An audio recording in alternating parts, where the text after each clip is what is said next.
Hey, what's going on, everyone? It's Steven, Laggy Gamer. I'm back with another thoughts video game discussion. I've actually completed a lot of games here within the past couple weeks, but it's just a matter of getting in front of the camera and doing these discussions on them to get time to do them.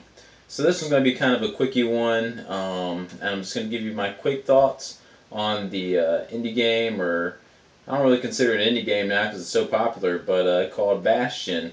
The action RPG game that you can get pretty much anywhere now. You can get it on Xbox Live, you can get it on PC, Steam, iOS, all sorts of places you can get this game from. And I know I'm a little late on getting this game. I've been wanting to get it forever, and just with finally getting a PC that can kind of run games well, it was Steam had their winter sale, as everyone probably knows, and I think I bought it for $2 and change on Steam.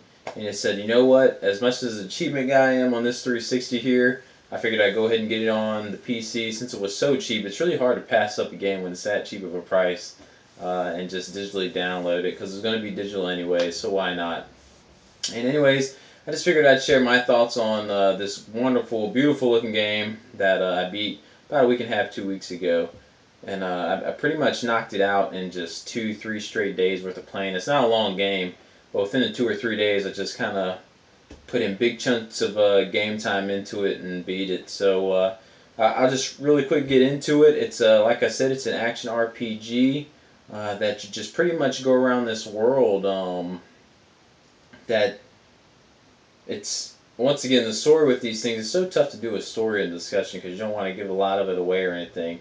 But pretty much you're in a post-apocalyptic type of world where the disaster has happened and everyone has turned to ash, and you wake up as the kid and you're just trying to make your way to the Bastion, and that's kind of like a safe haven area where everyone's supposed to go if something bad happens. So you wake up, and as you go on your journey back to Bastion, you find a survivor there. I think his name is Rux, or Ruckus, Rux.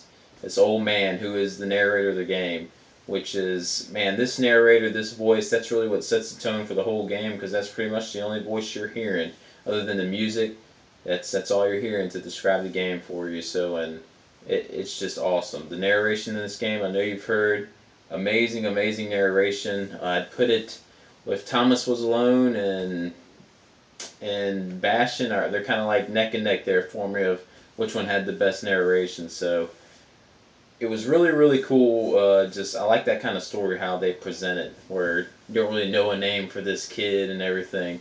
But anyways, you make it to the Bastion, and this elderly guy tells you there's shards that you can get to power up the Bastion that will unlock new land masses for you to go get the other shards. Eventually, once you get the Bastion all powered up, it can kind of help restore everything, uh, all the land. And there's a bit more of a twist to that near the end. Once you start uncovering stuff, you get a pretty big choice at the end once the story starts unfolding what the Bastion really is and what it's all about. Again, I won't go into that, but that's pretty much how the game works and what the story is. You will meet two more survivors who are involved in the story, but again, I won't try to spoil anything, and you're going to have to check all that stuff out yourself. But the gameplay, it's pretty much a basic action RPG style gameplay. You'll go throughout a land, and it's pretty much a hack and slash art game where you have your main weapons equipped to one button, and then you can have another special weapon equipped to another button. I kind of like to walk around with a melee and a ranged weapon, but you can set up two ranged weapons if you want, or two melee weapons if you want in the game. And then you can have a special attack attached to, I believe it was a trigger, one of the buttons, face buttons, I don't know. Not many attacks or choices to have to choose from, so, and that it's pretty much that simple. But you will unlock a variety of weapons in the game, and you will unlock a variety of special attacks in the game that can help just kind of mix things up a little bit if you want to switch out weapons and stuff like that.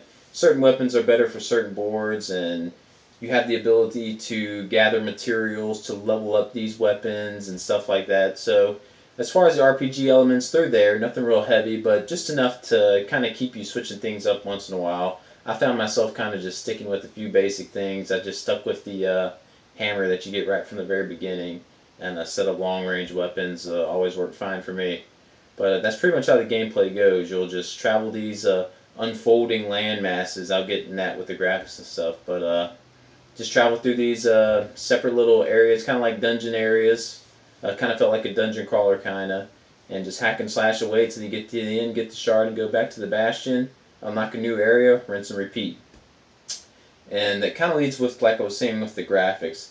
Wow, what beautiful, beautiful visuals in this game to go along with the narration. It was just such a beautiful color game.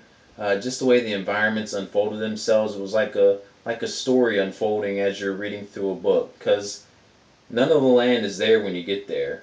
You only have a set amount of feet or area in front of you, and as you're starting to move, the area starts filling up with more pieces and bits and just coming together like Lego style. And it's, man, it was just so beautiful. These environments were so vivid and so colorful. The dark areas had nice gray tones, brown tones to set a mood. But there are jungle settings. There's winter settings. There are so many settings in the game, and just the colors again. They're so beautiful. The art style of it. I don't even know how you could kind of describe the art style. It was almost like a moving painting. It was so beautiful to look at this game and play it. There is no flaws in the graphics for me. I love that style, and the environments were beautiful, and the music. Really, when it all comes together, the narrator, the music, everything. The music was so perfect. It's like an old west timey feel with the music, since it is kind of post-apocalyptic, and you kind of get this western vibe with the game. When you see the main character, the kid, kind of looks like a western style, and a lot of the weapons and stuff had like a old school western type of feel, especially with the weapons and everything. So really amazing, beautiful game, amazing soundtrack. When you get it on Steam, I know they say you can buy the soundtrack with it, but when I buy just a regular game, my computer somehow finds all the music and puts it in my media player anyway. So you're more than welcome to buy the soundtrack with it, but if you get it on PC, it kind of finds it anyway on your computer. But man, can't recommend this game enough. I know I was late to the party with it, but be sure to check this game out. I'm not sure how much it is now, probably $10 on Steam. And I think it's still 1,200, maybe 800 now on Xbox Live. iOS, my buddy bought it for $1. So you can find so many ways to get this game cheap, and it is a game that you must play.